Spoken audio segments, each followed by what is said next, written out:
Now society is not equal society, it is an unequal society. Education aims to legitimize and reproduce class inequalities by forming a subversive class and workforce. What is the education doing in our state or in our nation or except socialist countries, all capitalist countries? ఏం చేస్తుంది విద్య? aims to legitimize and reproduce class inequalities by forming a subservient class and workforce. అంటే సమాజంలో ఉన్న అసమానతల్ని అలాగే కొనసాగిస్తూ work force తయారు చేయడమే ఈ విద్య యొక్క లక్ష్యంగా ఉంటుంది. ఎన్ఈపి 2020లో కూడా అదే ఉంది. The aim of the NEP is what? Skilled labour అనే పదం వాడారు. Make the youth of the nation as a skilled labour, నైపుణ్యం గల పనివాళ్ళుగా తయారు చేయాలన్నారు తప్ప ఇంకోటి చెప్పలే. అదే నేటి విద్య లక్ష్యం. అంటే ఇన్ఈక్వల్ సొసైటీలో ఉంటుంది, క్యాపిటలిస్ట్ సొసైటీలో ఉంటుంది. Education also prepares children of the capitalist ruling class of power. ఇంకో పని ఏం చేస్తుంది ఇదే education? Prepares children of the capitalist ruling class for positions of power. అంటే పరిగెత్తకుండా అడావుడు చేస్తే అది లేదు. బాగా ట్రాఫిక్ ఉన్న రోడ్డు మీద పోతుంటే ఎలా నడవాలి, ఎలా దాటాలి అనేది ప్రయత్నం చేస్తే వాళ్ళకి క్రిటికల్ థింకింగ్, తర్వాత ప్రాబ్లమ్ సాల్వింగ్ ఉన్నట్టు. అలా కాకపోతే ఆందోళన పడి యాక్సిడెంట్ అయితే లేనట్టు. చిన్న చిన్న విషయాలు. ఇంట్లో గ్యాస్ లీక్ అయిందని తెలిస్తే వెంటనే కిటికీలు తీయాలి, లైట్ వేయొద్దు అనేది తెలిస్తే ఏదో గొప్ప విషయాలు కావు. ఇవన్నీ కూడా క్రిటికల్ థింకింగ్, ప్రాబ్లమ్ సాల్వింగ్ లో వస్తాయి. ఈరోజు ఇంటర్మీడియట్ విద్యార్థులకు ముఖ్యంగా నారాయణ, చైతన్య వాటిలో ఇది లేదు, ఇదేది లేదు.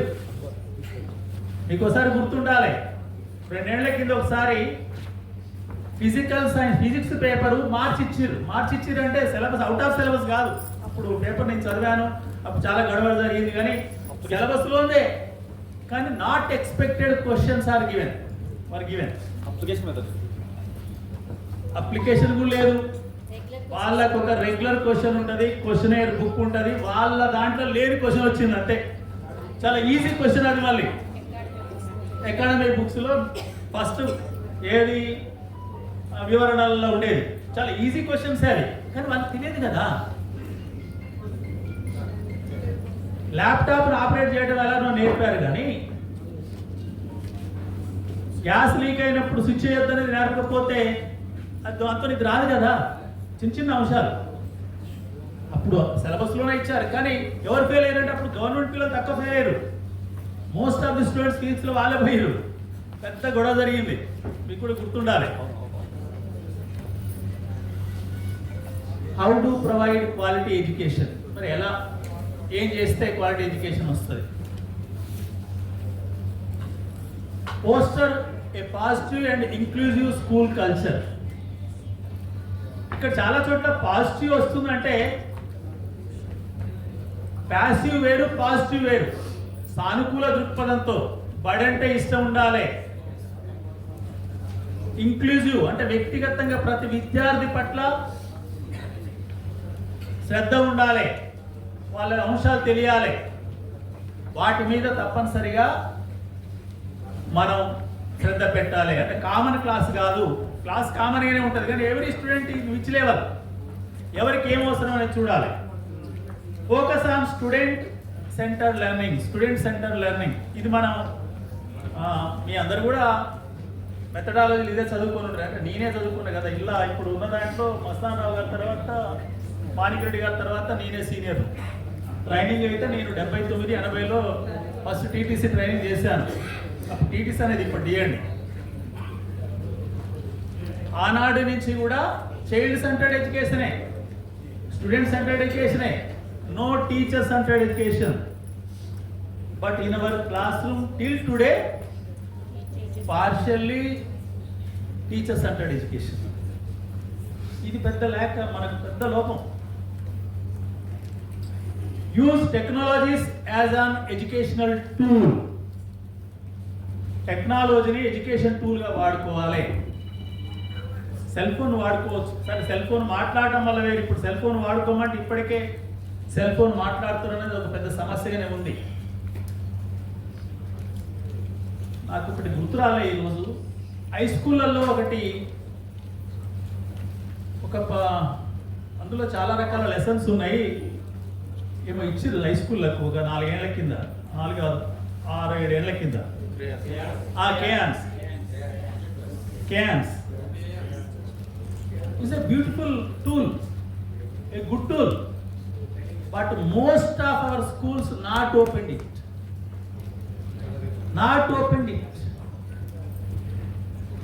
అంటే టెక్నాలజీని ఎడ్యుకేషన్లో లెర్నింగ్లో టూల్గా ఉపయోగించాలంటే ఏదన్నా అసలు ఇవ్వడమే పూర్ మనకు ఇన్ఫ్రాస్ట్రక్చర్ ఉంటుంది, పూర్ ఏదైనా టీచింగ్ ఎయిడ్స్ ఉంటాయి, కానీ ఇచ్చింది కూడా ఉపయోగించలే చాలా చోట్ల. నేను ఎయిర్పోర్ట్ స్కూల్కి పోయేవరకల్లా బీరువాలో ఉంది, ఏందయ్యా ఇది అని చూస్తే అప్పుడు ఇది కేయాన్ సార్ ఇదంటే మరి ఎవరికైనా వస్తా అంటే రాదన్నారు.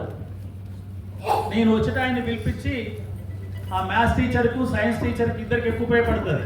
మ్యాథ్స్ సైన్స్ లాంగ్వేజ్ కూడా ఉపయోగించవచ్చు. వాళ్ళ ట్రైనింగ్ 2 రోజులు ఇప్పించిన, అంటే రమ్మని ఉన్న దానికి ఒక మనిషిని కూడా పెట్టిన. అప్పుడు ఇది కూడా ఎవరు తెలియదు. సైన్స్ ల్యాబ్స్ ఉంటాయి, కానీ ఆ బీరువాని ఎవరు చాలా చోట తీయని సందర్భాలు ఉంటాయి. అంటే ఇక్కడ కూర్చున్న వాళ్ళం కాదు. ఇప్పుడు మనము we are representing Telangana state school education. మన రాష్ట్రంలో ఉన్న 130,000 మందో మొత్తం అన్ని రకాల స్కూళ్ళు, మండల పరిషత్, జిల్లా పరిషత్, గిరిజన సంక్షేమ, గవర్నమెంట్, ప్రభుత్వ, 5 రకాల రెసిడెన్షియల్, కేజీబీవి, మోడల్ స్కూళ్ళు, మినీ గురుకులాలు, ఎన్నిటికి మనం ప్రాతినిధ్యం వహిస్తున్నాం. అందువల్ల ఇక్కడ ఎక్కడ లోపం వస్తుందంటే మీకు ఇది ఇచ్చాము, దాన్ని ఉపయోగిస్తున్నా లేదా అని చెప్పి పైనుంచి అడిగే వారు లేరు. మీకు సైన్స్ ల్యాబ్ అప్పుడప్పుడు సైన్స్ ఎక్విప్మెంట్స్ ఈ మధ్యన ఇస్తలేరు, కానీ జిల్లా పరిషత్ నుంచి కొన్ని సందర్భాల్లో హై స్కూల్కి 50,000 1,00,000 వాళ్ళేదో దేని కొరకు ఇచ్చేది, డబ్బాల నుండి వచ్చేది. ఆ డబ్బాలు బీరువాళ్ళు పెట్టేది. అలా ఏం పనికి వస్తాయి, ఏం పనికిరావు. అయస్కాంతాలన్నీ ఉన్నాయా, స్క్రూ గేజ్ అని ఉందా, వెర్నియర్ క్యాలిపర్స్ అని ఉందా, టెస్ట్ ట్యూబ్స్ ఉన్నాయా, తర్వాత మనకు కెమికల్స్ ఏమేమి ఉన్నాయి, ఆక్సిజన్ తయారు చేస్తున్నది, పొటాషియం పర్మాంగనేట్ ఉందా, ఇవి చెక్ చేయటంలో చాలా వాళ్ళు పంపినాక అసలు వీళ్ళు ఏం చేస్తున్నారు అడిగటం లేడు. కాబట్టి ఇంట్రెస్ట్ ఉన్న టీచర్ కాడ జరిగేది, లేకపోతే లేదు. ఇది అధిగమించాలి. అంటే లేకపోవడం అనేది ఒకటి, ఉన్నదాన్ని కూడా ఉపయోగించకపోవడం అనేది రెండవది. Provide professional development opportunities for teachers. వృత్తిపరంగా వాళ్ళ నైపుణ్యాలు అభివృద్ధి చేయాలి. దీంట్లో కూడా మనకు ప్రధానంగా 90 నుంచి వచ్చినాయి. ఏది ఎఫ్ఎఫ్ స్టార్ట్ అయింది 90-91లో. ఇప్పటికీ నడిస్తే మొన్న ఉన్నతి వచ్చింది. అంతకంటే ముందు ఎఫ్ఎల్ఎన్ ప్రైమరీలో ఉన్నతి, హై స్కూల్లో వచ్చింది. ఎక్కడ ఏం జరుగుతుందంటే మన కాడ ఏ టీచర్ ప్రొఫెషనల్ అడ్వాన్స్మెంట్ కొరకు, వృత్తి నైపుణ్యాన్ని పెంచడానికి కొరకు వచ్చిన ఏది ఉన్నా ఎలక్కి వచ్చింది. ఏది వచ్చినా కూడా ఆ ట్రైనింగ్కి వచ్చే మాస్టర్ ట్రైనర్స్ వాళ్ళలో పెద్ద లోపం ఉంటుంది. మీరు నేర్చుకున్నది ఏం లేదు, మీకు చెప్పేది ఏం లేదు, ఏదో గడిపిపోదాం. ఇది ప్రధానమైన లోపం. నేర్చుకునేది ఏం లేకపోతే, చెప్పేది ఏం లేకపోతే అనవసరంగా ఎందుకు 4 రోజులు కూర్చోవడం. ఇది ఫోకస్ చేసి చెప్పడంలో మనం ఫెయిల్ అయినాం. మనం అంటున్నది, నేను కూడా అధ్యక్షులుగా చేసిన, వివిధ స్థాయిలలో చేసిన. అంటే మనము మన సౌకర్యాలు ఇవన్నిటి గురించి ఎంతైతే ఫోకస్ చేశామో, ఏవైతే వృత్తిపరమైన శిక్షణలు వచ్చినప్పుడు ఏం జరుగుతుంది, ఏం లోపం ఉందని చెప్పి దాన్ని అరికట్టడంలో లోపం. ఒకవేళ అది ఉపయోగం లేకపోతే క్లోజ్ ఇట్. కానీ దాని మానాన్ని దాన్ని వదిలేయటం వల్ల అది ఏమి ఫలితాలు ఇవ్వకుండా మనం ప్రతిదీ చూస్తున్నాం. మీ అందరికీ అంతకంటే ఎక్కువ నేను చెప్పనవసరం లేదు. Foster effective parent teacher relationship. Parent teacher relationship effective ఉండాలి. ఇది కూడా క్రమంగా తగ్గుతూ వచ్చింది. అసలు ఎంత తగ్గుతూ అంటే నేను అప్పుడప్పుడు అంటుంటా, తాజ్మహల్కు తెల్లుసిరికి తాజ్మహల్కు పడదంట, ఇది తెస్తే అది అసుంట పోద్దంట. ఏదో మనం పాములు ఆడించడం దగ్గర చూసినా కానీ మనం నిజంగా ఎప్పుడు చూడలేదు టెస్టింగ్. ఎందుకంటే తెల్ల ఉసిరి సరే ఒకదానికోటి విన్నాం. అంటే ఇప్పుడు నేను పేరెంట్ టీచర్ యొక్క రిలేషన్షిప్లో అంటున్నా. మనకు కూడా ఎందుకో పేరెంట్స్ అంటే పిల్లలు అసలు మనకు సంబంధం లేదు అంటే ఇక్కడ కూర్చున్న వాళ్ళం కాదు, అసలు వాళ్ళు ఎవరో మనకు సంబంధం లేనట్టు.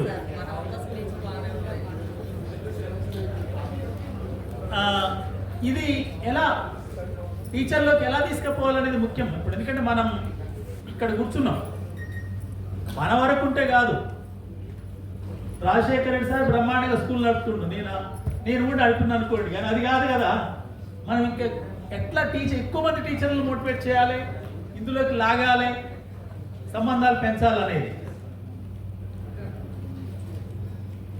Create supportive learning environment. Supportive learning అంటే house or at in the క్లాస్లో కూడా సపోర్టివ్ లెర్నింగ్. నేను అందుకనే కనీస సంఖ్య ఉండాలని ఎందుకంటున్నా. కనీస సంఖ్య లేకపోతే no peer group learning. Without peer group learning there is no enhancement in the learning levels. అభ్యసనం పెరగదు. Encourage continuous assessment and feedback. పిల్లవాడిని అసెస్ చేయటం, ఫీడ్బ్యాక్ రాసుకోవడం, మళ్ళీ అతనికి కావాల్సిన ఆమెకు కావాల్సిన సాయం అందించటం. ఇక్కడ కూడా మనం కొంచెము అంటే ఇక్కడ టీచర్స్ మొత్తం అనుకుందాం, రోజుకు 5 పేజీలు రాసే పని ఉందంటే అంతెత్త రాస్తాం. It's not possible to the teacher అనే రకంగా ఈ మధ్యకాలంలో మనం సంభాషణలు వింటుంటాం. దాదాపు ఈ దశాబ్దం మొత్తం కూడా టీచర్ అయ్యేంత వరకే పరీక్ష రాసి వస్తాం, కానీ టీచర్ అయినాక మళ్ళీ రాయటం ఏంది?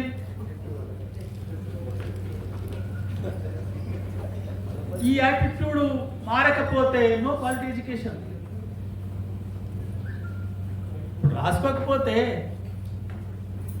నోట్ చేయకపోతే పాయింట్స్ మనకి ఎట్లా గుర్తుంటాయి, మళ్ళీ నెక్స్ట్ ఇయర్ ఎట్లా ఉపయోగిస్తాం? Engage with the community. సమాజంతోనే మన స్కూల్ ఎంగేజ్ కావాలి, కలిసిపోవాలి. Emphasize mental health.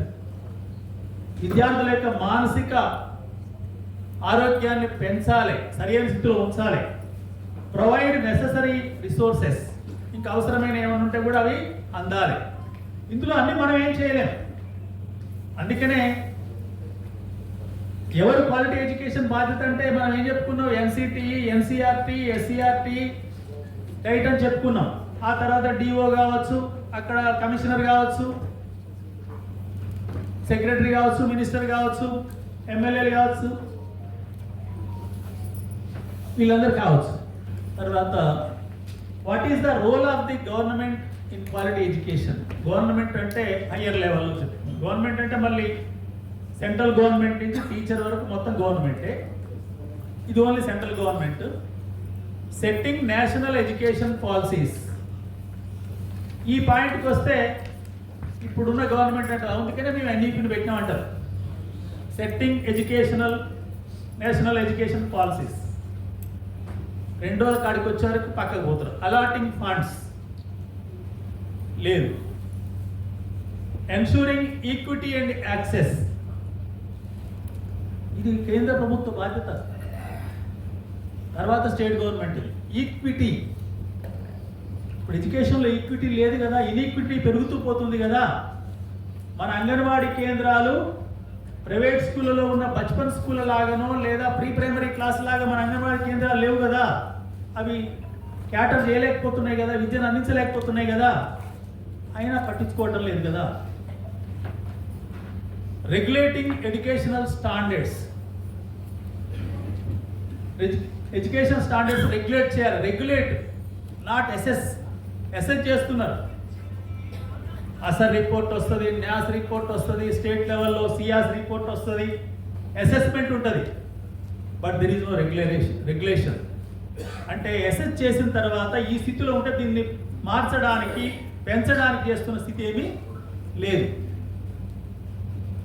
Collecting and analyzing data. Now the governments are collecting data. ఇప్పుడు డైస్ డాటా అనేది సెంట్రల్ గవర్నమెంట్ కలెక్ట్ చేస్తుంది, స్టేట్ గవర్నమెంట్ దగ్గర ఉంటుంది. Only collecting data, but they are not doing analyzing. Analyze చేస్తే మన బలం ఇట్నే వదిలేస్తారా చెప్పండి? 20 లోపు పిల్లలున్న ప్రైమరీ స్కూల్స్ 6,000 పైన ఉంటే, పిల్లలు లేని స్కూల్లో ఒక 2,000 ఉంటే, అసలు ఇది ఎక్కడ చదువు వస్తుంది? ఈ చదువు ఏంటి? దీన్ని ఏం చేయాలనేది ఎవరు చేయాలండి analyze? At least commissioner itself or director itself. వాళ్ళకి అసలు అది సోయే లేదు. అదే రవి గారు చెప్పింది, ఇప్పుడు మనం ఇస్తాం కానీ వాళ్ళు చదువుతలేరు అనేది. ఇవన్నీ కూడా చేయవలసింది government, either central government or state government, both of them.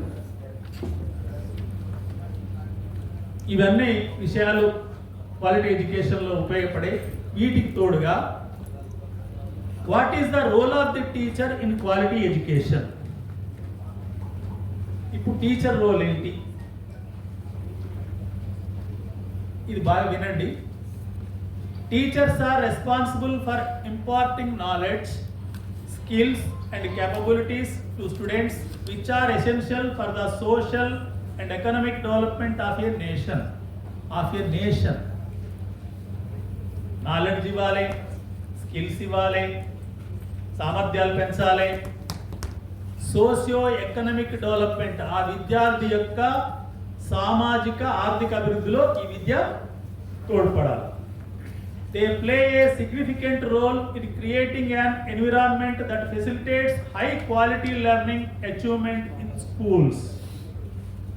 High quality learning అంటే బోధన చాలా ఉన్నత స్థాయిలో ఉండేటట్టు చూడాలి అంటున్నారు. మళ్ళీ అలా అన్నప్పుడు lack of infrastructure, lack of instruments, lack of funds అవి ఉంటూనే ఉంటాయి. అవి ఉండగా కూడా ఇంకేమైనా చేయగలమనేది ఇప్పుడు ఆలోచించగలిగేది. అవి రావడానికి ఏం చేయాలో సమాజంతో కలుపుకొని ముందుకు పోవాలనేది మనం చెప్పుకుందాం. The role of a teacher is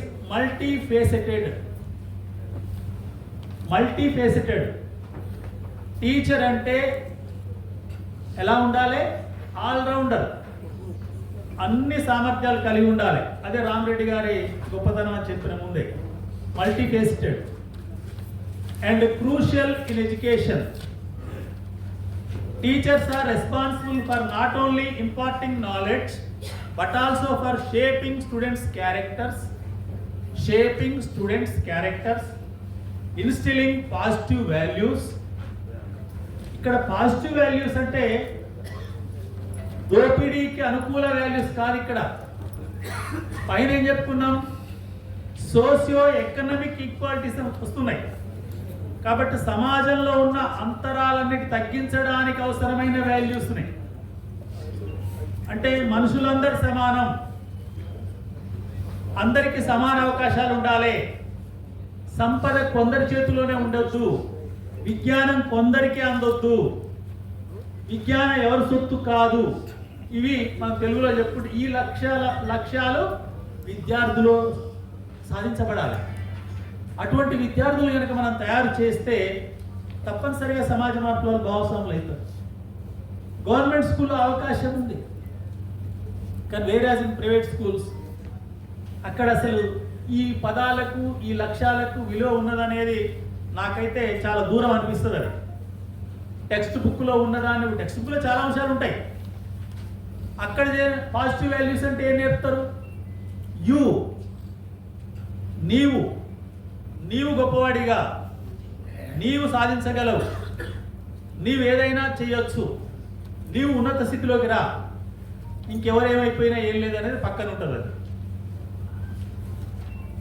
అందుకొరకే మనము టీచర్ ఈ పాజిటివ్ వాల్యూస్ అంటే ఆ వైపు నుంచి చూడవలసి ఉంటుంది.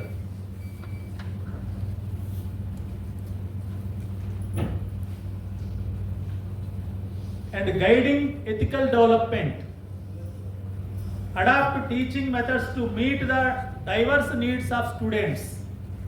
డైవర్స్ నీడ్స్ ఆఫ్ స్టూడెంట్స్, ఎందుకంటే మన క్లాస్ రూమ్ ఈక్వల్ క్లాసులు ఉండదు. చాలా రకాలైన పిల్లలు ఉంటారు, వాళ్ళ అవసరాలు వేరుగా ఉంటాయి, అవసరాలు తీర్చేది ఉండాలి. And maintain professionalism in their conduct. This also very important duty of the teacher. డ్రెస్సింగ్లో కానీ, నడకలో కానీ, మాట తీరులో కానీ. క్లాస్ రూమ్లో నిద్రపోయే టీచర్ అయితే నాకు అవకాశం ఉంటే వాళ్ళనైతే ఓ 2 సార్లు హెచ్చరించి 3వసారికి ఎందుకయ్యా నువ్వు ఇంకో ఉద్యోగం చూసుకోమని చెప్తాను. 2 సార్లు హెచ్చరించాలి. Teachers serve role models embodying the ethics and code of conduct expected in the educational setting. డ్రెస్సింగ్లో కూడా చాలా మార్పులు వచ్చినాయి. అందరూ వాడుతున్నారు కదా, మనం వాడితే ఏముందని జీన్ ప్యాంట్ వేసుకోవచ్చు, కానీ రంధ్రాలు పడ్డ జీన్ ప్యాంట్ వేసుకోవద్దు. శరీరం టైట్ ఉండే జీన్ ప్యాంట్ వేయద్దు. జీన్ ప్యాంట్ వేసుకోవచ్చు, శరీరం ఎక్కడికక్కడ ఏ భాగానికి ఆ భాగం కనిపించేటట్టు వేసుకోవద్దు. Influencing the overall quality of education and students' personal growth through their dedication. Most important, dedication, అంకిత భావం. టీచర్ కావాలని వస్తే, ప్యాషన్తో వస్తే అది జరుగుతుంది. Competence and adherence to ethical standards. Teacher play a pivotal role in fostering a conducive learning environment, nurturing future leaders. This is the most important task nowadays. మన వల్ల పిల్లలే లీడర్లు కావాలి. ఇది ఒక్కటి పెట్టుకోండి లక్ష్యం, ఏమొద్దు మనకు. మన బల్లో పిల్లలే, గవర్నమెంట్ బల్లో చదివిన పిల్లగాడే లీడర్ కావాలి. చాలా మంది లీడర్లు అంతా ఎట్లొచ్చారు, అసలు ఎన్నికల ముందు వాళ్ళు ఎక్కడుంటారో మనకు తెలియదు, ఏం చేస్తారో తెలియదు. కానీ ఇప్పుడు లీడర్లు అయ్యి వచ్చి రేపు ఎంపీలు అయ్యి, మన ఎమ్మెల్యేలు అయ్యి మన కాడ కూర్చుంటున్నారు. అదే మన పిల్లలకు కనీసం లీడర్షిప్ క్వాలిటీస్ అలా పెంచితే, రేపు ఇవాళ మనం గ్రామంలో నివసించిన వాడెవడు సర్పంచ్ కావద్దు. రేపు సర్పంచ్ ఎన్నికలు వస్తే మండలంలో లేని వాడెవడు మండల పరిషత్ అధ్యక్షుడు కావద్దు, ఎంపీటీసీ కావద్దు, జడ్పీటీసీ కావద్దు. ఇది మనమే మాట్లాడిన అవసరం లేదు. కొంత యువత ఉంది, ఎక్కడో కాస్త చిన్నగా నిప్పు పుట్టియాలి.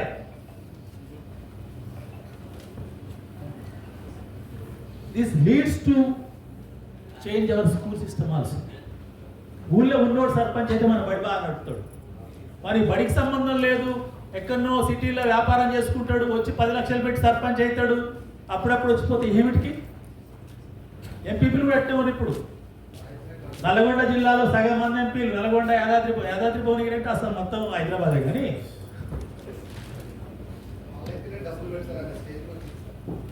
దాన్ని అదంతా ఉన్నదాన్ని మనం కనుక నిజంగా లీడర్గా తయారు చేస్తే, లీడర్స్ని తయారు చేస్తే, వాళ్ళు డబ్బుల సంగతి అలా చూసుకుంటారు, ఓటర్ సంగతి అలా. మనం చేయాల్సిన లీడర్, నువ్వు లీడరురా అని చెప్పాలి, లీడింగ్ చేస్తామని చెప్పాలి. నువ్వు పనికిరావు, నువ్వేమిరా లీడర్ అంటే అక్కడి నుంచి వచ్చేటోడు అనేది మనం చెప్పొద్దు.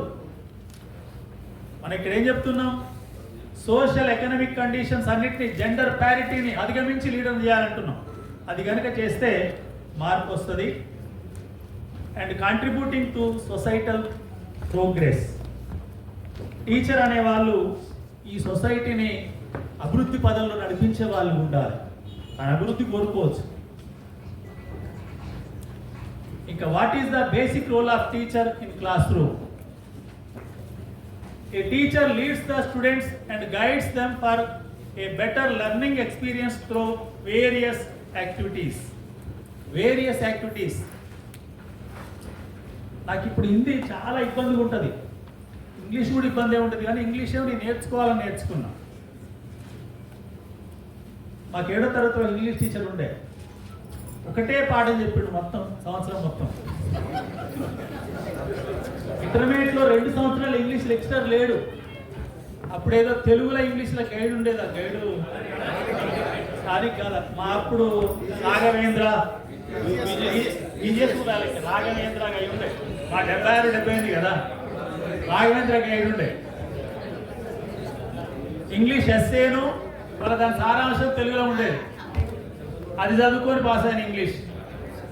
అనుకోకుండా టీటీసీకి వచ్చినాక నాకెందుకు ప్యాషన్ ఇంగ్లీష్ మెథడాలజీ తీసుకోవాలనిపించింది. తీసుకున్నాక అసలు రాకపోతే మరి ఎట్లా తీసుకున్నాం అనుకుంటారని కొంచెం నేర్చుకున్నా. బీఈడీలో కూడా ఇంగ్లీష్ మెథడాలజీ తీసుకున్నా, కొంచెం నేర్చుకున్నా.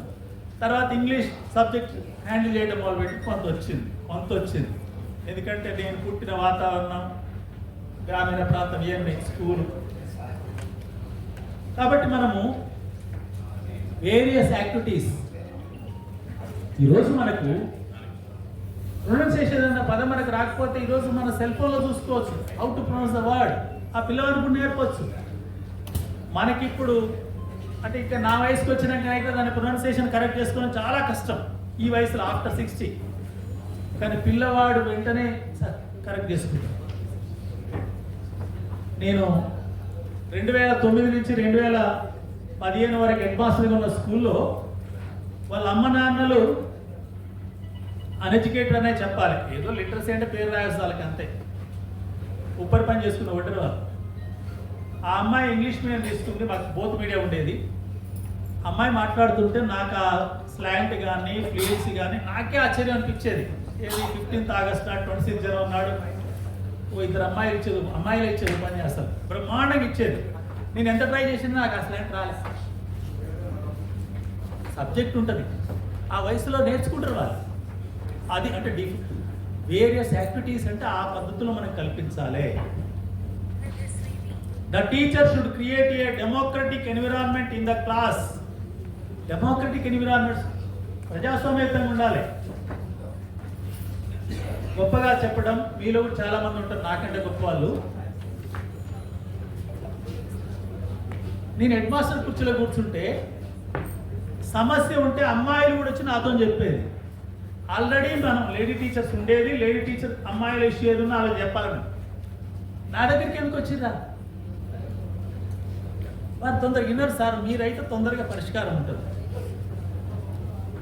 నా రిటైర్మెంట్ ఫంక్షన్ అప్పుడు ఎవరిని రావద్దన్నా కాబట్టి మరొకరిద్దరు వచ్చిండు, అందులో రంజిత్ కుమార్ కూడా వచ్చిండు. అమ్మాయిలు చాలామంది మాట్లాడారు అనమాట. ఇది హెడ్ మాస్టర్ అంటే నేను చదువుకున్నప్పుడు హెడ్ మాస్టర్ అంటే ఆ గదేదో మనకు దూరం అయింది. అసలు head master is head master, ఆయన దగ్గరికి పోవటమే స్టాఫ్కే కష్టంగా ఉండేది ఒకప్పుడు. హెడ్ మాస్టర్ నేను చదువుకున్నప్పుడు అయితే అలా ఉండకూడదని ట్రైనింగ్ చేసినాక అర్థమైంది.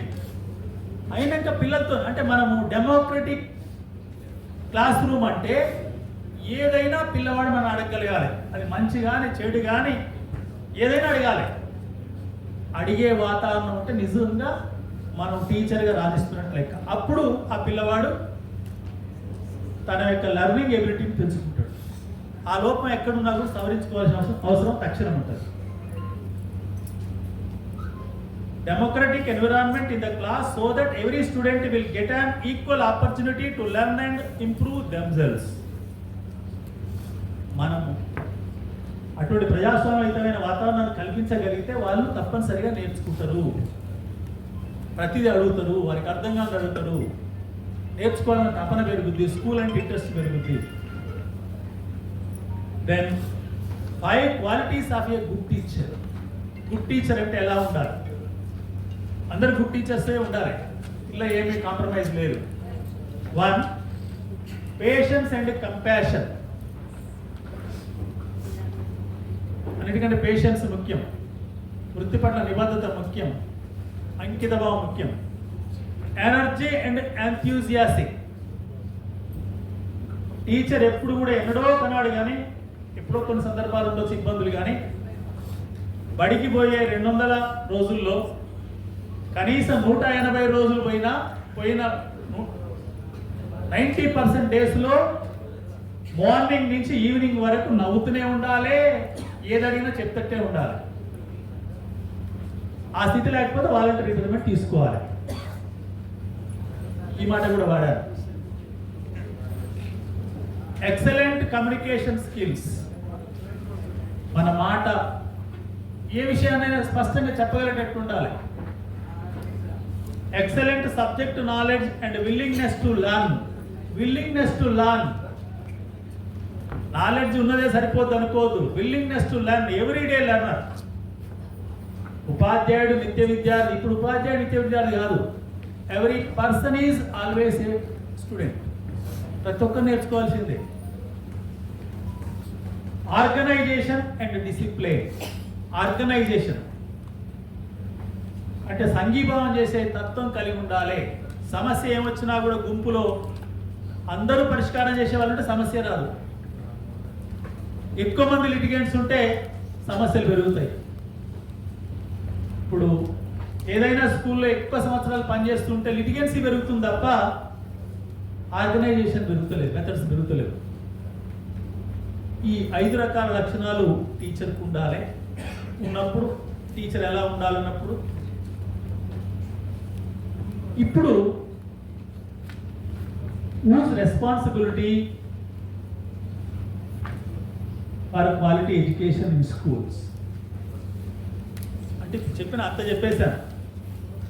అంటే క్వాలిటీ ఎడ్యుకేషన్ తీసుకురావడంలో పాఠశాలల్లో ఎవరి బాధ్యత ఎంత అనేది నేనేం చెప్తలేను, మీరే చెప్పాలి. ఎవరి బాధ్యత ఎంత అనేది షేర్, మేజర్ షేర్ ఎవరు, సెంట్రల్ గవర్నమెంట్ నుంచి టీచర్ వరకు ఎవరి షేర్ ఎంత అనేది నిర్ణయించుకొని పనిచేస్తే, అందరూ పనిచేస్తేనేమో our countries rank will comes to below 10.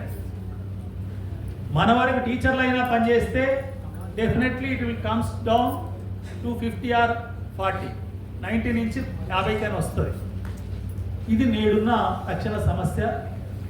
ఇది మనము రామరెడ్డి గారి నుంచి నేర్చుకున్నది, కానీ వారి స్మారకోపన్యాసం సందర్భంగా మళ్ళీ తిరిగి గుర్తు తెచ్చుకోవాల్సింది. చివరికి what is the role of parent? ఇది లేనిదిలే, మన స్కూళ్ళలో లేనిది, కానీ ఒక్కొక్కరి కొద్దిగా ఉంటుంది. 10%, 20% అయితే ఉండదు మన స్కూల్లో కూడా. కానీ పేరెంట్ ఎలా ఉండాలి ఇది కూడా చెప్పాలి. Parents involvement behind merely sending their children to school. అంటే స్కూల్కు పంపడం వరకే తండ్రి యొక్క పని కాదు. ఆ తర్వాత ఏం చేయాలి? It means creating a supportive learning environment at home. ఇంటి దగ్గర చదువుకునేటట్టు చేయాలి. Encouraging and interest in learning and activity, participating in their child's academic growth. వాళ్ళు సరైన రీతిలో చదువుతున్నారా లేదా ఇవన్నీ పరిశీలించే రకంగా ఉండాలి. కానీ అటువంటి పేరెంట్స్ ఇండియాలో ఉన్నారా, తెలంగాణలో ఉన్నారా? మనం కూడా కామంటున్నాం. మై సెల్ఫ్ ఆల్సో మనం కూడా కావని ఎందుకంటున్నంటే, మా అమ్మాయికి తప్పనిసరిగా MBBS సీట్ వస్తుంది అనుకున్నాను నేను. ఇంకా నాదే నేను చెప్పుకుంటే, ఆమె నల్గొండలో ఒక ఎయిడెడ్ స్కూల్లో చదువుకుంది 8th, 10th. అప్పుడు నేను ఫిజిక్స్ బాగా చెప్తాను. నేను BSc biological botany zoology geology physics మంచిగా ప్రిపేర్ అయ్యి చెప్పేది. దాని మీద నాకు ఫిజికల్ సైన్స్ మీద మంచి డెప్త్ ఉంది. నేను రిసోర్స్ పర్సన్ పనిచేసేది. కానీ మా అమ్మాయికి ఫిజికల్ సైన్స్ వీక్ ఉన్నది అనేది నేను గుర్తించలే. నేను కనుక గుర్తించి ఉంటే నేను 2 ఏళ్ళు ఎంత మనం సంఘం చేసినా టైం దొరుకుంటే ఏముండదు. వాస్తవంగా మనకు ఆ సోయి లేదు. నాకు ఆ సోయి ఉంటే చూద్దాం. ఎందుకంటే టైం ఉంటుంది కదా ఎప్పుడోసారి. లేకపోవడం వల్ల చూడలేదు. ఇంటర్మీడియట్ జాయిన్ అయింది. ఫిజిక్స్ పేపర్ కాడికి పోను, అప్సెట్ కావటం, మార్కులు పోవటం. వచ్చినవి కూడా చేయలేదు. అప్సెట్ అయినాక ఆమె 2 సార్లు రాసింది ఎంసెట్, 2 సార్లు అప్సెట్ అయింది. నేను ఎప్పుడేమో ఆమెనేమనలేదు, లెట్ ఇట్ ఇదే కాదు జీవితం చాలా మంది చెప్పేది. కానీ అంటే నిజంగా మనం కనుక ఇప్పుడు చాలామంది ఇంటర్మీడియట్లోనే చైతన్య నారాయణ కాదు, ఇప్పుడు స్కూళ్ళలోకి వచ్చినాయి. తెలంగాణ ఏర్పడ్డాక most of the schools establish in the name of Narayana and Chaitanya in Hyderabad cities, not only Hyderabad, in Warangal or major cities పెంచుతూ పోతున్నారు. నిజంగా అలాగే మన పిల్లలు చాలామంది పోతున్నారు కదా, వాళ్ళు చదివేం చెప్తున్నారు మనం చూస్తున్నావా? వచ్చాడా, రాశాడా, పెద్ద బ్యాగ్ ఉందా లేదా, మళ్ళీ పోయాడా, వచ్చిందా అమ్మాయి కావచ్చు అబ్బాయి కాదు, ఇంతవరకే తప్ప ఎన్నడైనా మనకున్న సబ్జెక్టు ఈ సోషల్ టీచరే కావచ్చు, సోషల్ టీచర్ని కూడా అడగచ్చు. ఇంకోటి సోషల్ టీచర్ అయినా కూడా మనం అందరం 10th వరకు అన్ని సబ్జెక్టులు చదువుకున్నాం కదా, కొంత నాలెడ్జ్ ఉంటుంది కదా. వాళ్ళకి ఏం చెప్పినని చూసి ఏదైనా ఒకటి, నేను ఇప్పుడు క్లాస్ రూమ్కి ఎక్కడికి వెళ్ళి ఏం చేస్తున్నా అంటే ఒకటే క్వశ్చన్ వేస్తాను. నేను చారులో కరివేపాకు వస్తే పక్కకి పెట్టి చారు తాగుతాను, పోసుకుంటానని చెప్తాను, అబద్ధం చెప్తాను అన్నమాట. నేను అట్టేం చేయను, చెప్పి అట్లా చెప్తేనే పిల్లలు వాస్తవాన్ని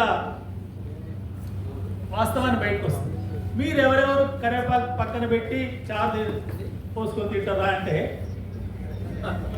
మోస్ట్ ఆఫ్ ది 75% చేతులు ఎత్తారు. నాకు కంటి చూపు బాగుండాలనే కోరిక ఉంది, మీకుందా అంటారు, ఉన్నది అంటారు.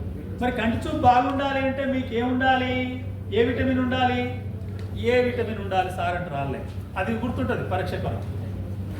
మరి ఏ విటమిన్ ఎందులో లభిస్తుంది, మళ్ళీ కరివేపాకు అని చెప్తారు, అలా చెప్తారు కరివేపాకు ఆకుకూరలు అని చెప్తారు. మరి ఇప్పుడు కరివేపాకు తినాలన్నా పక్కకు పెట్టాలన్నా అంటే అప్పుడు ఆలోచిస్తారు. అంటే మన ఎడ్యుకేషన్లో knowledge, understand, application and skill, ఈ మెథడ్లో చూసినప్పుడు అప్లికేషన్ చాలా లోపభూయిష్టంగా ఉంటుంది. దీన్ని మనం సోషల్ స్టడీస్లో కూడా ప్రైవేట్ స్కూల్ పిల్లల్ని చాలామంది అడుగుతుంటారు, నాకు ఎక్కడ కలిసినా ఎక్కడ ఉంటున్నావు, చిట్యాల టౌన్లో ఉంటుంది. టౌన్ ఎందుకంటే అది మున్సిపాలిటీ. మీ మున్సిపల్ చైర్మన్ ఎవరంటే ఎవరు చెప్పడు, ప్రైవేట్ పిల్లలు అయితే. గవర్నమెంట్ పిల్లలు కావాలని ఒకరిద్దరు చెప్తారు కదా. మీ సర్పంచ్ పేరు ఏంటంటే ఎవరు చెప్పరు, మీ కార్పొరేటర్ పేరు అంటే ఎవరు చెప్పరు. మరి సోషల్ స్టడీస్ ఏం చదివినట్టు? హైదరాబాద్ లాంటి నగరాలకు ఏముంటాయి, కార్పొరేషన్స్ ఉంటాయి. అది గ్రేటర్ హైదరాబాద్ కార్పొరేషన్, దాని జనాభా కోటి దానికి కాబట్టి 150 మంది కార్పొరేటర్లు ఉంటారు. వాళ్ళు గెలిచిన తర్వాత మేయర్ని ఎన్నుకుంటారు. ఇవన్నీ పరీక్షలు బ్రహ్మాండంగా రాస్తారు. కానీ మీ మేయర్ అంటే చెప్పరు, మీ కార్పొరేట్ స్థానం ఏదంటే చెప్పరు. ఈ రెండు లింక్. అంటే ఇది మనము మన పిల్లలు ఎప్పుడన్నా అడుగుతున్నామా, కరివేపాకు గురించి ఎప్పుడన్నా అడిగామా? లెక్కలలో గదికి ఎన్ని బండలు వేసి సరిపోద్ది అంటే గది బండలు మాకేం తెలుసు అంట. మరి వైశాల్యం తెలియదా మీకు? పొడవింటాడు తెలుసు. మరి బండ వైశాల్యం కూడా పొడవింటాడు తెలుస్తుంది కదా. ఆ వైశాల్యాన్ని ఈ వైశాల్యంతో భాగిస్తే వచ్చేది ఏంటిది? బండల సంఖ్యే కదా. ఇది అప్లికేషన్ టైప్. అంటే ఇవన్నీ కనుక మన పిల్లల్ని, ప్రైవేట్ పిల్లల్ని అడిగితే వాళ్ళ చదివి ఎక్కడి నుండో మనకు తెలుస్తుంది. అయినా మరి ర్యాంకులు ఎందుకు వస్తున్నాయి? అంటే ఒక 100 మంది పిల్లలలో ఒక 20-25 మందికి నువ్వు చదువు చెప్పినా చెప్పకున్నా వాడే నేర్చుకుంటారు. వాళ్ళే, అమ్మాయిలు కానీ అబ్బాయిలు కానీ. లేదా దెమ్సెల్వ్స్ ఓన్లీ. వాళ్ళకి అట్మాస్ఫియర్ ఉంటే చాలు. మరి ఇప్పుడు మనకు చైతన్యలు కానీ నారాయణలు కానీ వచ్చే ర్యాంకులు 25% వస్తున్నాయి. వాళ్ళకు ఒక్కొక్క కాలేజీలో 45,000 నుంచి 50,000 మధ్యన ఉన్నారు. ఎందుకంటే నేను ఇంటర్మీడియట్ డేటా తీసుకొని మొత్తం సెర్చ్ చేస్తున్నా. వాళ్ళ దాంట్లో 50,000 మందికి చదువు చెప్తే, నేను ఈ మధ్యన ఒకటి సెక్రటరీ ఆఫ్ మన ఇంటర్మీడియట్ ఎడ్యుకేషన్ కమిషనర్కు లేఖ రాసిన. ఈసారి రిజల్ట్ వచ్చినాక నారాయణ చేయరు అని ఆ పని మనం చెప్పాలి కానీ చెప్పింది. నారాయణ చైతన్యలో చదివిన పిల్లలకు ఇప్పుడు ఎన్ని మార్కులు వచ్చిన ఇంటర్మీడియట్లో, 10th వాళ్ళ జీపీఏ ఎంతో ఇది మీరు ప్రకటించండి.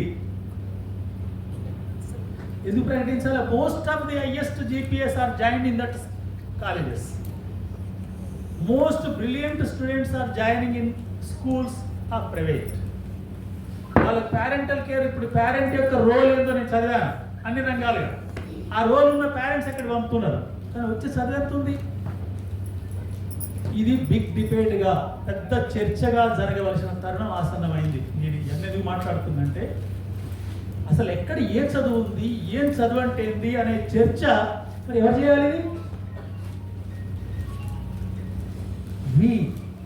మనం చేయాలి. ఇది మనం చేయకపోతే ఇంకా వేరే అవకాశం లేదు.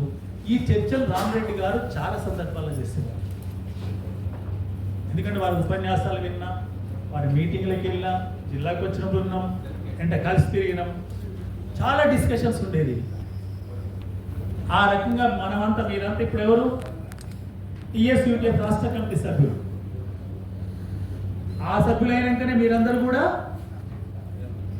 ఫ్యామిలీ వెల్ఫేర్ ఫండ్ రాష్ట్ర కమిటీ సభ్యులు, ఆటోమేటిక్ ఇది బై డిఫాల్ట్. కాబట్టి మనం ఈ వైపు తప్పనిసరిగా వెంటనే ఆలోచించవలసిన తరుణం ఆసన్నమైంది. ఇది చూడాలి. చివరిగా ఒక 8 జిల్లాలలో నేను ఇప్పటికీ వర్క్షాప్ అంటూ పెట్టాము. డాక్యుమెంట్ ఇచ్చి 2 పేజీలు పెట్టి ఇదే అడిగాను, అసలు ఈ ప్రైమరీ స్కూల్స్ ఈ పద్ధతిలో ఉంటే మనుగడ ఉందా అంటే అక్కడ వచ్చిన వాళ్ళ వరకు లేదనే స్పష్టంగా చెప్తున్నారు. మరి లేనప్పుడు ఏంటి, ప్రత్యామ్నాయం ఏంటి? నేను అందులో నా అభిప్రాయం చెప్పాను. 75 నుంచి 100 మధ్యన ఉండేట్టు ప్రైమరీ స్కూళ్లను మెర్జ్ చేయడం తప్ప వేరే మార్గం కనిపిస్తుంది. 20 మంది 40 మందితో ఉంటే ఇంకా ఆఫ్టర్ 5 years మన రాష్ట్రంలో గ్రామీణ ప్రాంతంలో ప్రైమరీ స్కూల్స్ ఉండవు, పట్టణాలలో ఉంటాయి. పట్టణాలలో ఎందుకంటే ఈ సమాజంలో దిక్కులేని వాళ్ళు, ఇబ్బందులు, అధిక ఇబ్బందులలో ఉన్న వాళ్ళు, సామాజికంగా అట్టడుగులు ఉన్న వాళ్ళు 20% ఉన్నారు. అందుకనే ఆ 20% హైదరాబాద్లో గవర్నమెంట్ స్కూళ్ళలో ఉన్నది వాళ్ళే. కంప్లీట్ 80% ప్రైవేట్ స్కూళ్ళలో ఉంటారు. మేడ్చల్ జిల్లాలో 18% గవర్నమెంట్ స్కూల్లో. అన్ని స్కూళ్ళు నిండుగా ఉంటాయి, ఏ స్కూల్ పోయినా. నిన్ననే నేను ఒక రిటైర్మెంట్ పోయిన, ఆయన నల్గొండ జిల్లా నుంచి జిహెచ్ఎంగా మొన్ననే వచ్చి రిటైర్ అయ్యింది. ఆయన పోయిన స్కూల్లో 150 మంది పిల్లలు ఉన్నట్టు. యాదగిరిపల్లి, కీసర మండలం,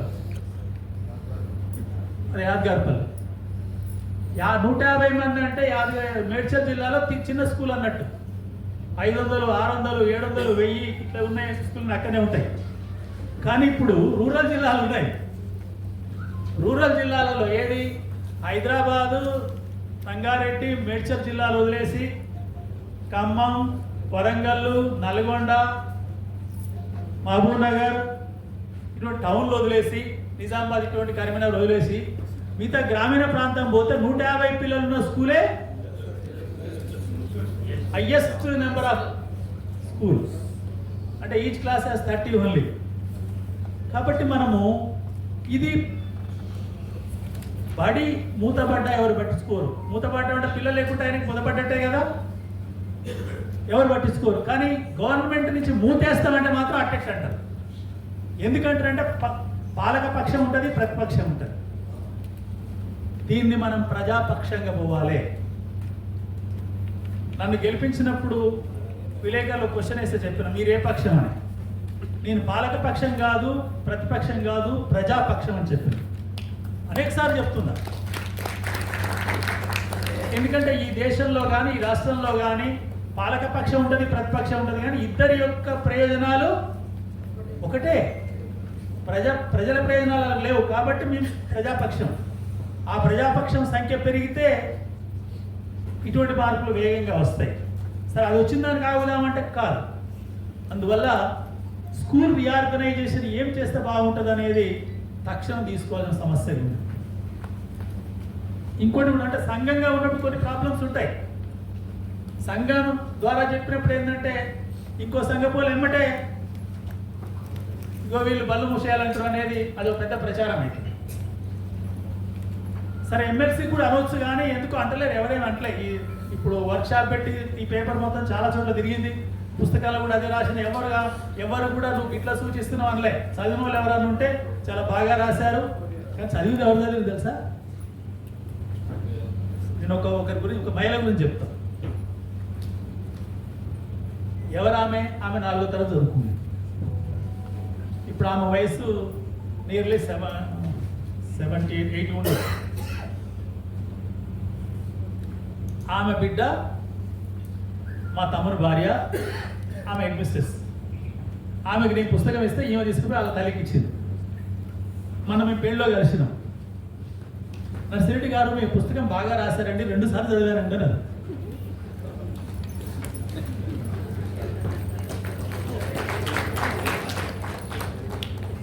కానీ ఇవన్నీ చేస్తారా ఈ ప్రభుత్వం అన్నది.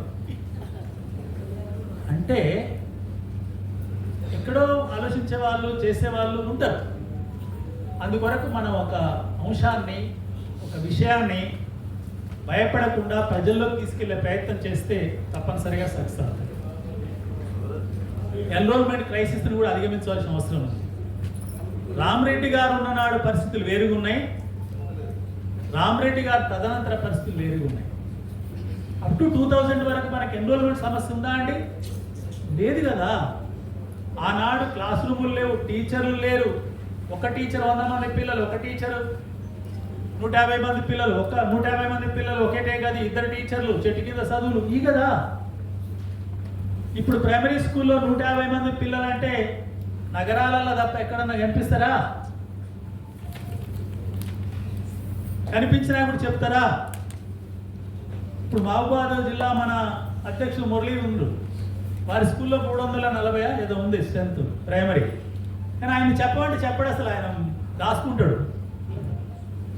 తర్వాత ఇక్కడ కొండమల్లెపల్లి అని ఒకటి ఉంది. ఇప్పుడు మండలేడుకోట అయితే మన మండలేడుకోట కూడా కాదు, అక్కడ దాదాపు 400 మంది పిల్లలు ఉన్నారు.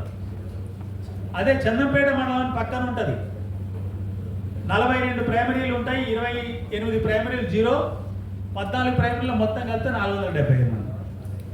మండలం మొత్తమే 475 మంది. ఈ అంటే డాటాను సేకరించి అనలైజ్ చేసి దాని మీద ఒక ఆర్గనైజేషన్గా వర్క్ తీసుకోవాల్సిన అవసరం ప్రభుత్వానికి ఉంది, తీసుకుంటలేదు. దీన్ని మనం పెద్ద ఎత్తున ముందుకు తీసుకోవాల్సిన అవసరం ఉంది. పిఆర్సీ కొత్త సాధించుకోవాల్సిందే, ఈక్యుబేర్ పెండింగ్స్ రావాల్సిందే, ప్రమోషన్లు ఇవన్నీ కూడా తెచ్చుకోవాల్సిందే, రాజీ పడవద్దు. కానీ అపార్ట్ ఫ్రమ్ హక్కులు బాధ్యతలు 2 నేత్రాలని 74లోనే మనం అనుకున్నాం. కానీ హక్కులకి ఎంత అయితే వెయిటేజ్ ఇచ్చామో, ఆనాడు హక్కులకు వెయిటేజ్ అవసరమైంది 2000 సంవత్సరం వరకు. ఇప్పుడు క్రమంగా హక్కులకు వెయిటేజ్ అని తగ్గలే, బాధ్యతల వెయిటేజ్ కూడా అక్కడికి పెంచవలసిన అవసరం ఉంది. ఆ పెంచే వరకు మన మీద పని ఒత్తిడి పెరుగుద్ది. మరి పెరగక తప్పదు. మీరు ఎప్పుడు పుట్టారు? 20వ శతాబ్దం చివరిలో పుడుతుంది, 21వ శతాబ్దం మొదటి భాగంలో జీవిస్తుంటుంది. కాబట్టి ఇప్పుడున్న సమస్య మీద ఇప్పుడున్న శ్రమను ఓర్చుకోవాలి తప్ప, శ్రమ ఎక్కువైంది, ఈ శ్రమ ఎక్కడ చేస్తాం? టీచర్ ఉద్యోగం వస్తే బ్రహ్మాండంగా నెలకు జీతం వస్తుంది, ఏదో తరగతిపై 4 ముక్కలు చెప్తే అయిపోద్ది అనుకుంటే, ఇదంతా చిక్కుముడేంద్రా బాబు అనుకుంటే, అది టీచర్ వృత్తికి నచ్చింది కాదు, తగింది కాదు. కాబట్టి ఇవన్నీ కూడా రామరెడ్డి గారు అనేక సందర్భాల్లో చెప్పారు. ఆ పద్ధతిలో మీరు ముందుకు వెళ్ళాలని చెప్పి, చివరిగా నేను can government schools provide quality education? Can government schools provide quality education? క్వశ్చనే మీకే వేసిన, నేను దానికి ఆన్సర్ నా దగ్గర లేదు. Is the quality education a distant goal? Quality education అనేది డిస్టెంట్ గోల్, సుదూర స్వప్నమేనా, దగ్గరలో ఏమైనా ఉంటుందా? ఈ 2 ప్రశ్నలకు మీరు జవాబు ఆలోచించాలని, నేను చెప్పిన కొన్ని అంశాల నుంచి, రామరెడ్డి గారి ఆశయాల నుంచి దీనికి సమాధానం కనుగొనాలని చెప్పి తెలియజేస్తూ థ్యాంక్ యూ.